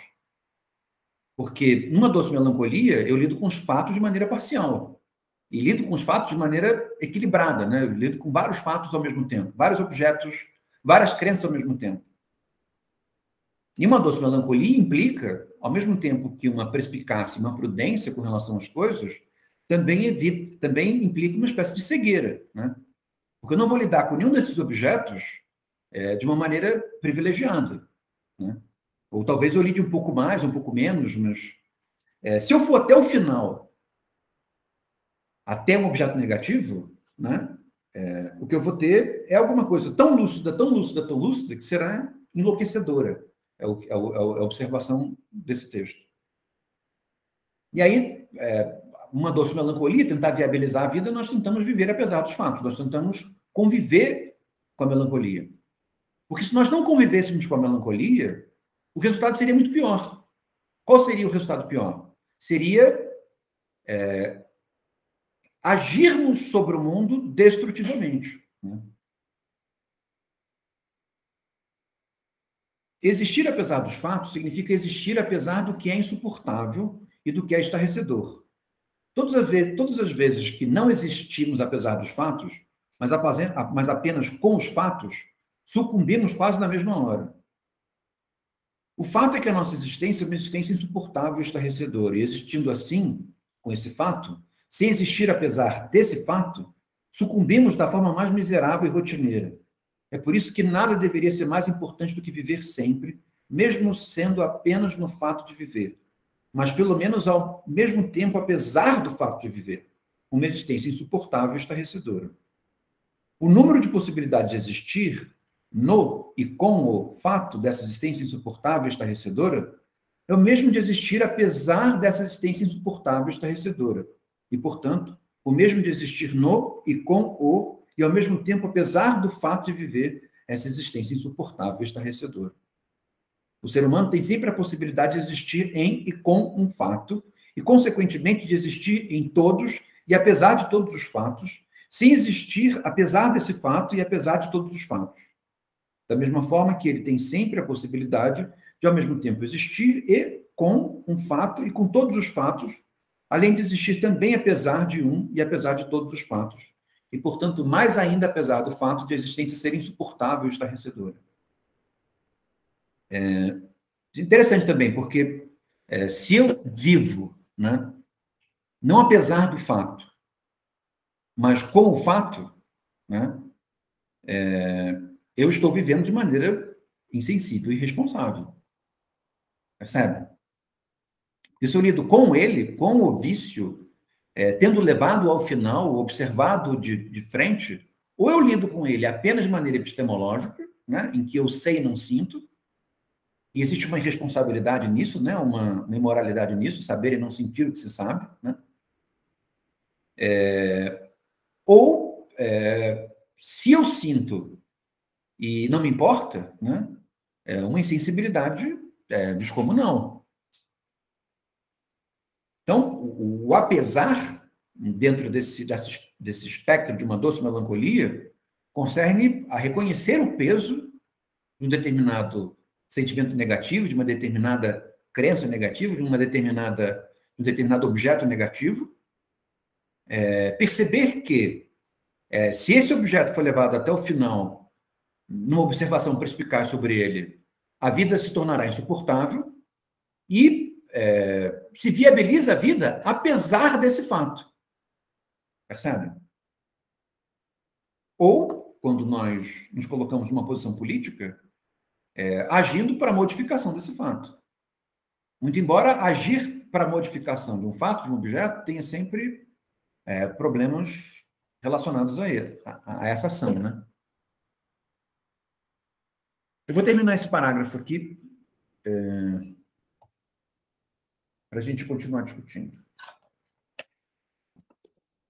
Aí ela diz assim, não é mais o Thomas Bernard, agora é a Marie Claude de novo.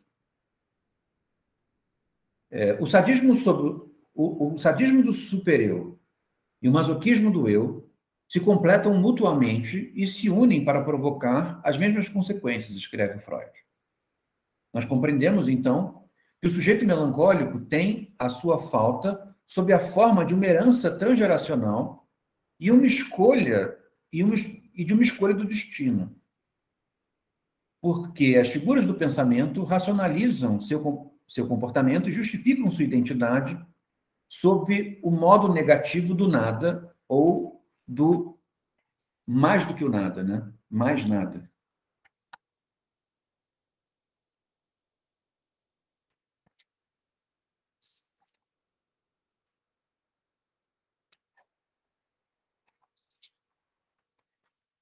Bem, eu acho que esse parágrafo foi um parágrafo bem esclarecedor, assim, tratando de todos os assuntos e tornando o modo dela pensar bem claro.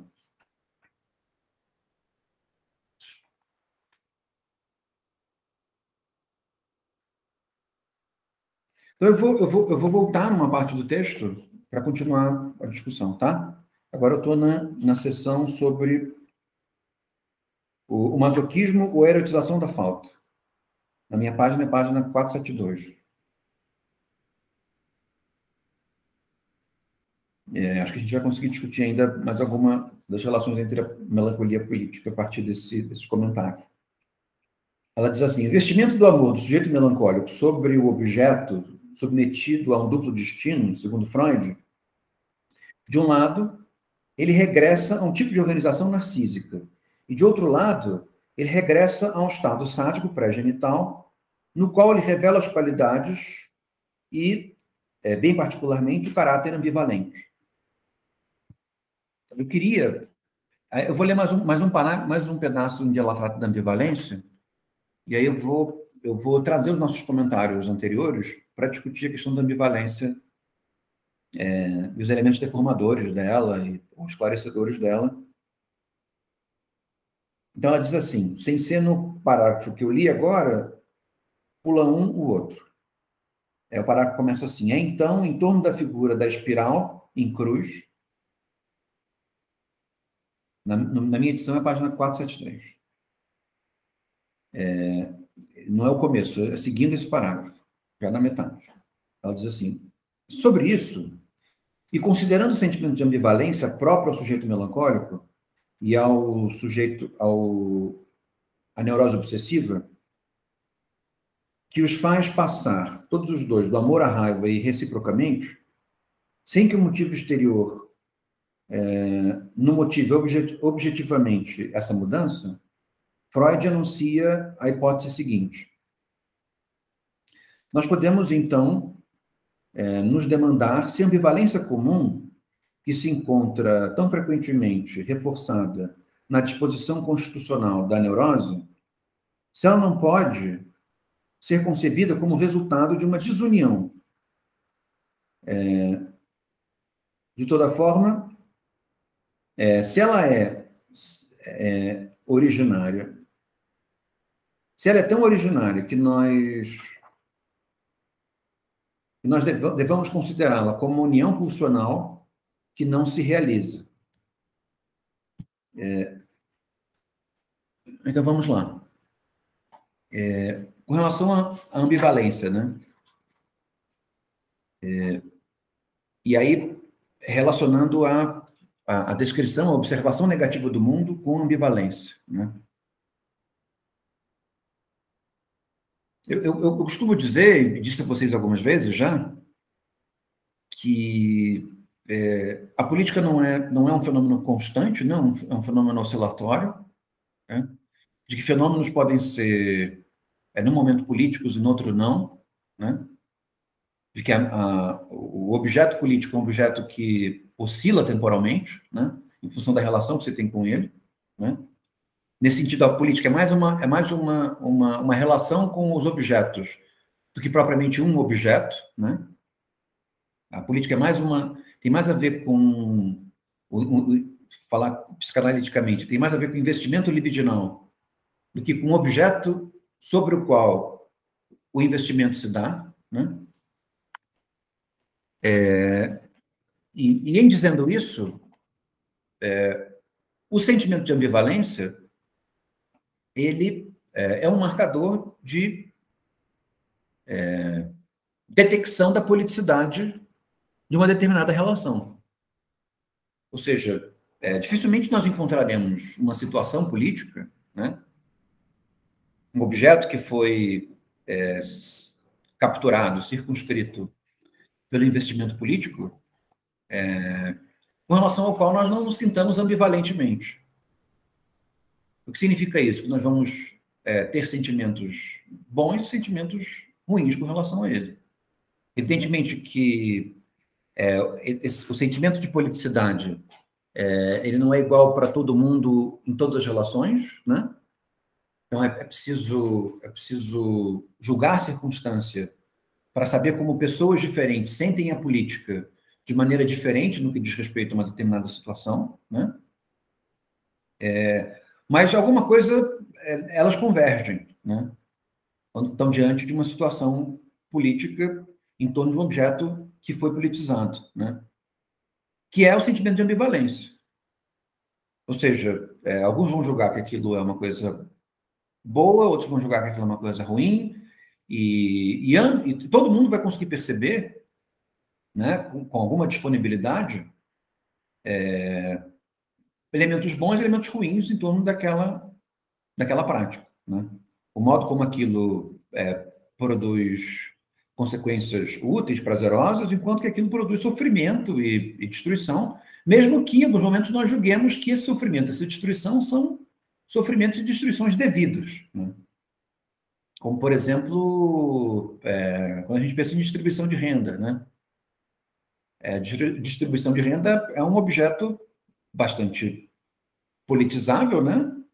Enquanto demandador de investimento libidinal, e gera uma série de sentimentos de ambivalência, né?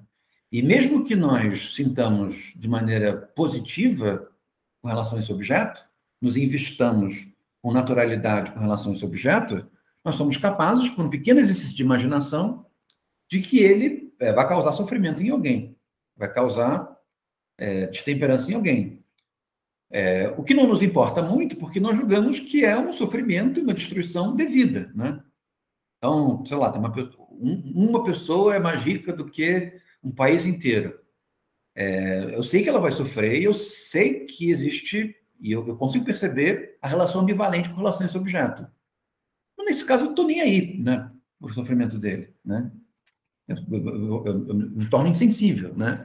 É um componente de moralidade, mas é uma imoralidade muito pequena diante da imoralidade gigantesca que é uma vultosa concentração de renda, né?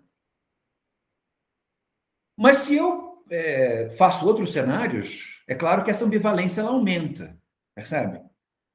Então, o sentimento de ambivalência é um sentimento, digamos assim, quase como uma espécie de índice epistemológico, é um sentimento que serve como índice epistemológico para a detecção de objetos políticos, ou de objetos que estão sendo eleitos, né? Então, tendo um estado de politicidade ativado neles. Tá? E aí nós voltamos para a melancolia. Fiz esses primeiros comentários com relação à experiência política, eu já devo ter feito esses comentários antes, já fiz, né? E aí nós voltamos para a melancolia. A melancolia, ela é justamente caracterizada por uma hipersensibilidade à ambivalência. Percebem? A melancolia, no seu estado atávico, né, ela é incapaz. Uma maneira de explicar, do ponto de vista político, a melancolia do ponto de vista atávico é de que a melancolia do ponto de vista atávico, ela é tão sensível à politicidade, que ela percebe a politicidade em todas as relações, em todos os objetos, né? Uma outra maneira seria dizer que ela percebe relações de poder, né? Uma outra maneira de dizer politicidade. Ela percebe relações de poder com relação a todos os objetos, o tempo inteiro, percebe as relações de poder com uma intensidade negativa muito forte, ao mesmo tempo que sente que se tem satisfação com relação a esse exercício, e ela não se autoriza a se satisfazer com esses objetos. Percebe? Por isso que o estado apático se torna um estado de sensibilidade à política extrema, né? E aí o melancólico apático, ele percebe política em todos os lugares, relação de poder em todos os lugares, ao mesmo tempo em que, uma vez que é melancolia, né? Ou seja, a observação negativa concerne também uma observação negativa sobre si próprio, né? Essa função tirânica do superego sobre o ego, né? Sobre a qual a Lambot falou, em que o sujeito não se permite exercer o poder, percebe? Não se permite ser cruel em determinado momento. Não se permite exercer alguma coisa negativa sobre os outros, né? E nesse sentido, se coloca numa posição de quase que de apoliticidade, né?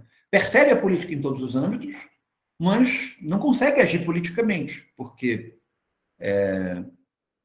sofre, né, de maneira intensa a imoralidade da ação política, né? Então, numa certa direção, a melancolia, né, ou uma perspectiva que aparece a partir da atenção sobre o discurso melancólico, nos permite talvez uma deformação exasperada sobre o peso da política sobre a realidade, né? Porque se nós percebemos e nós sentimos o peso de maneira exasperada da política sobre a realidade, nós vamos para o juízo do Thomas Bernard, em que se torna insuportável, né? Imagina, você vai você vai ensinar a jogar, o seu filho a jogar bola, se vocês têm filho, ou sei lá, seu irmão mais novo, você vai ensinar alguém a jogar bola. E aí ele chuta de bico, aí você diz para ele, não é para chutar de bico, você tem que põe o pé esquerdo do lado da bola e bate com o lado do pé. E isso gera um efeito, né? Que, por uma hipersensibilidade à política, poderia caracterizar como um efeito restritivo, um efeito de politicidade sobre ele, né? Porque, digamos que é alguém que sabe, dizendo para o outro que não sabe o jeito certo da coisa ser feita. Por uma hipersensibilidade, uma posição melancólica muito intensa, isso significa também frustração, né? Eu não consigo agradar meu pai, não consigo agradar meu irmão mais velho, tudo que eu faço é uma porcaria, eu não consigo chutar uma bola direito, eu só consigo chutar de um jeito errado, ele nunca vai gostar de mim, esse esporte é uma porcaria, mas eu nem um esporte porcaria eu consigo jogar, percebe?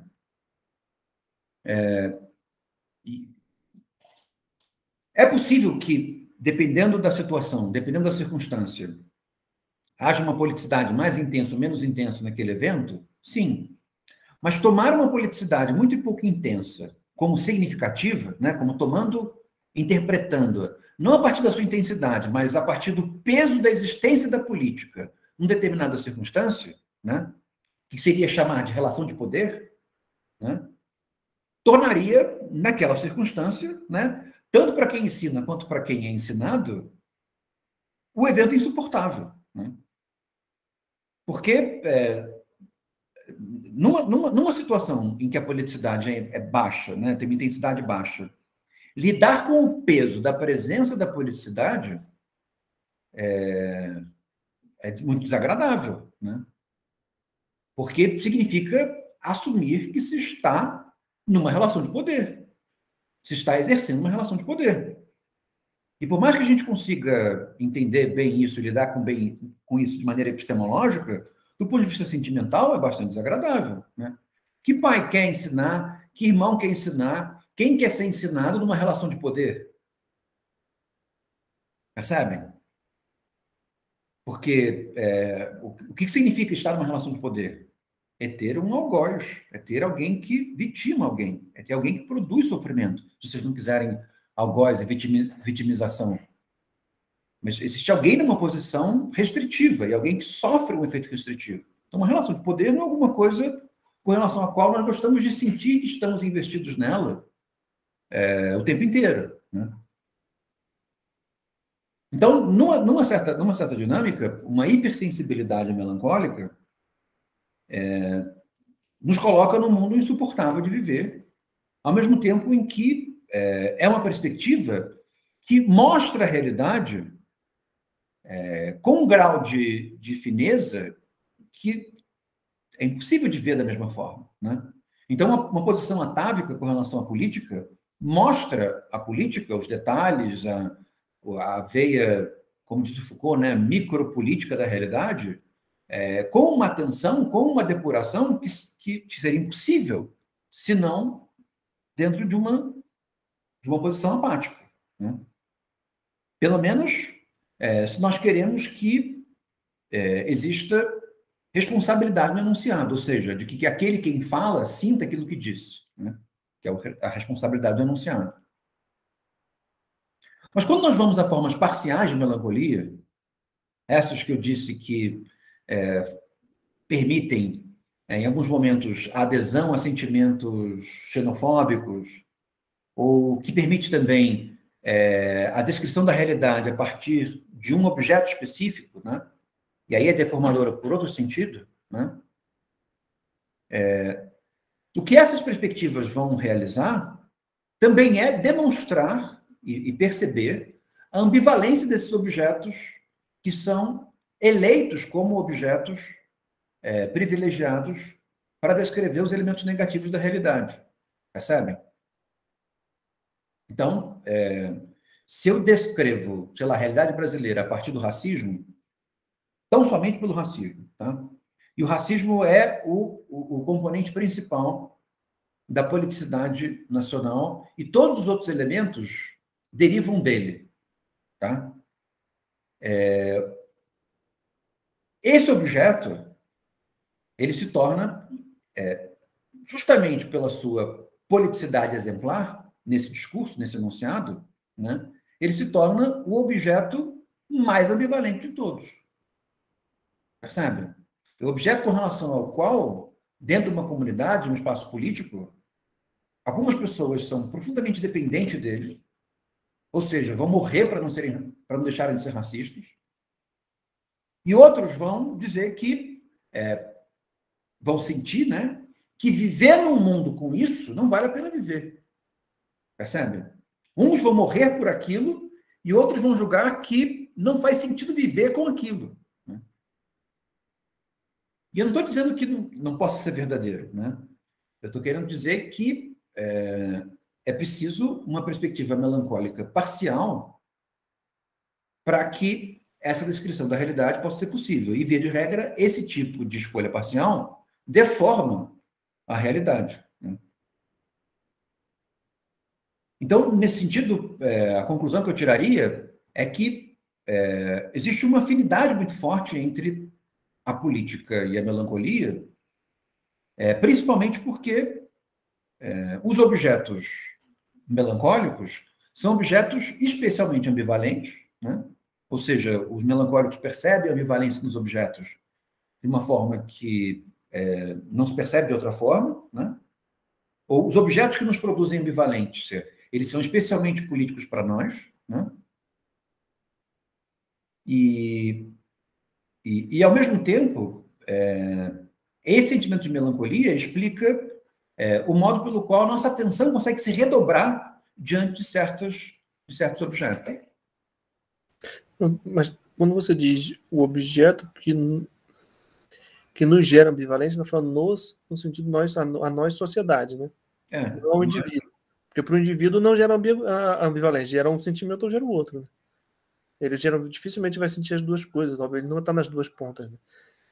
Mas se ele não... Ele nos gera ambivalências, gera ambivalência ao grupo social, não ao indivíduo. O indivíduo não é ambivalente em relação àquilo. Ele tem uma posição específica, parcial, onde ele está. Não, né? Sim, né? Mas quando não se tem sentimento de ambivalência com relação ao objeto, não se tem uma relação melancólica com esse objeto. Percebe? Se tem uma relação de investimento libidinal, uma relação de crença, uma relação de adesão, uma relação de verdade com ele. Né? Então, evidentemente, que o racista não é ambivalente com relação ao racismo. O racista só gosta do racismo. Né? E, percebe? O xenofóbico não tem uma relação ambivalente com a xenofobia. Mas, do ponto de vista coletivo, nós sabemos que a xenofobia gera sentimentos ambivalentes. Alguns já defendem, outros atacam. Né? E observar esse objeto, que é um objeto profundamente político do ponto de vista coletivo, né? Demanda uma sensibilidade melancólica. Porque a sensibilidade melancólica vai lidar com esse objeto observando, por vezes, com uma característica positiva, por vezes, com uma característica negativa. Esse é o ponto. Então, por que o melancólico se sente tão mal diante daquilo que ele considera ruim? Né? Porque, ao mesmo tempo em que ele ama, ao mesmo tempo que ele odeia, ele ama. Ao mesmo tempo em que ele percebe que aquilo é alguma coisa ruim, ele percebe neles mesmo as características daquela coisa ruim. Percebe? E nesse sentido é que se pode dizer, fazendo as devidas correções no tipo de intensidade melancólica que se está, que a perspectiva melancólica é uma perspectiva verdadeira, mais verdadeira. Né? Porque dificilmente os objetos sociais existiriam, né, se todos não tivessem um componente dele em si, né? Não tivessem alguma participação nele. Né? Não há objeto político, objeto negativo que possa existir sem que todos não convivam, participem dele de alguma forma. Percebem?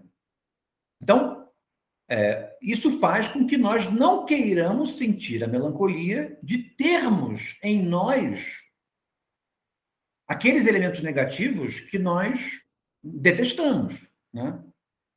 Isso faz com que adiramos a certas verdades, certas versões parciais dogmáticas sobre a realidade, né?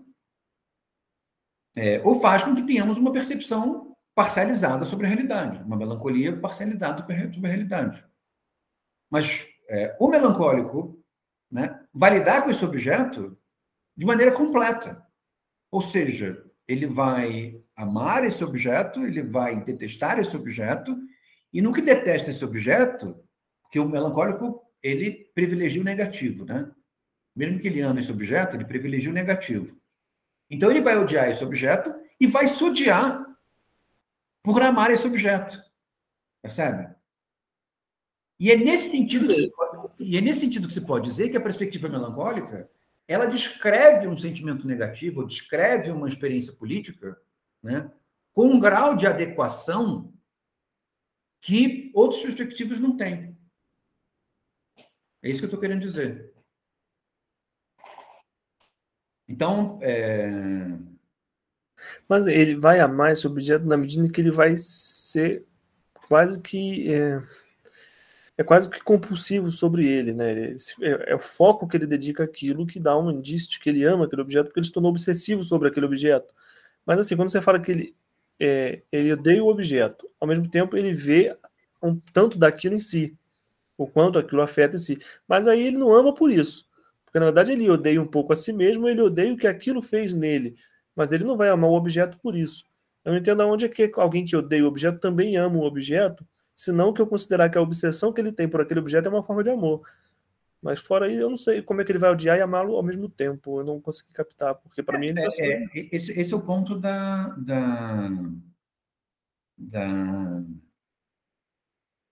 do que a gente chamou, né, de uma espécie de comorbidade, de um benefício secundário,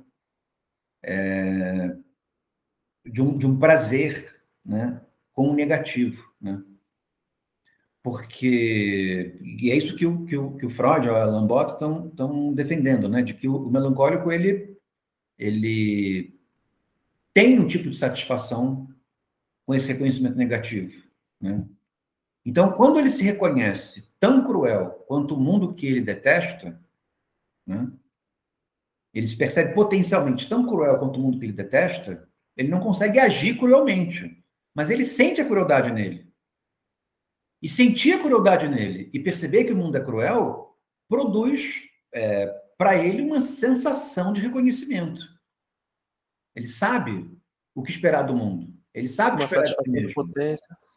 Exatamente, ele sabe o que esperar da própria impotência, né?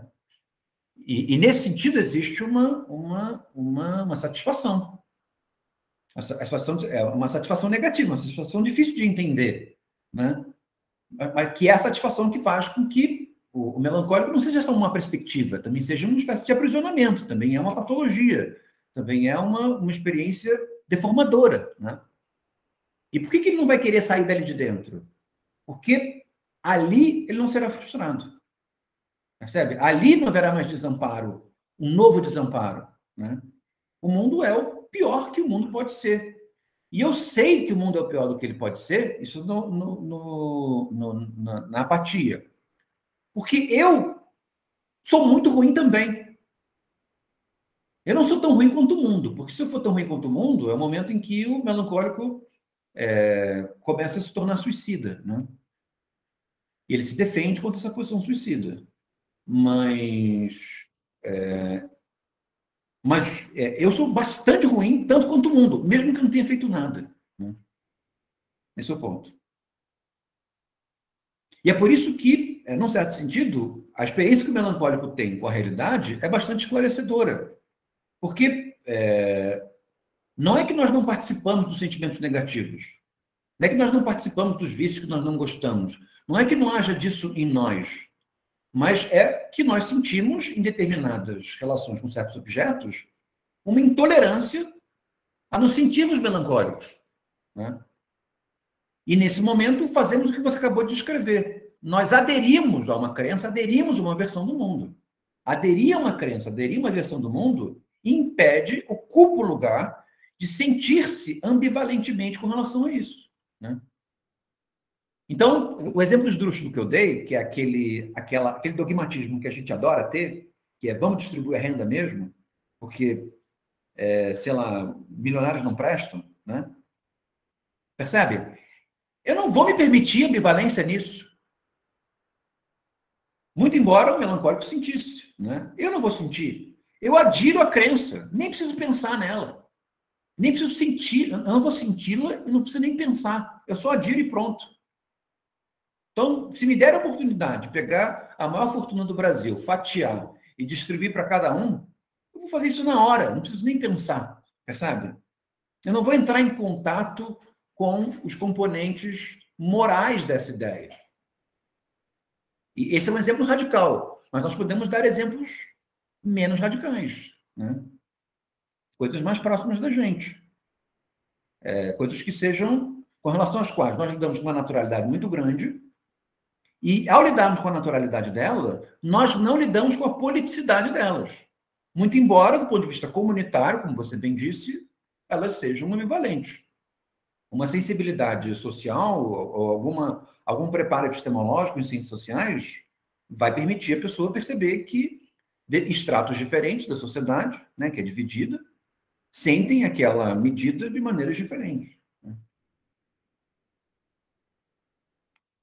Foi bem, gente? Acho que foi bem a discussão de hoje, né? Então, você chegou um pouco atrasado, Mário. Eu pedi que vocês lessem para a segunda-feira o capítulo 17, que é a lógica do desmentido. E bom livro. Eu queria que você... Desse livro que nós estamos lendo, O Discurso Melancólico. 17. E eu queria que vocês lessem antes um texto pequeno, que é um conto, chamado Bartleby. Vou escrever aqui. Porque a página 472 que você falou aí, aqui já é lá para o meados do 19. Então estava lá na frente, eu não achei o que você estava lendo. Eu estou usando a edição francesa, não tem edição em português. Bartleby, O Escrivão, do Melville. Eu queria que vocês lessem um conto pequeno, uma história pequena, que vocês lessem para a gente poder discutir esse capítulo próximo. Tá bom, gente?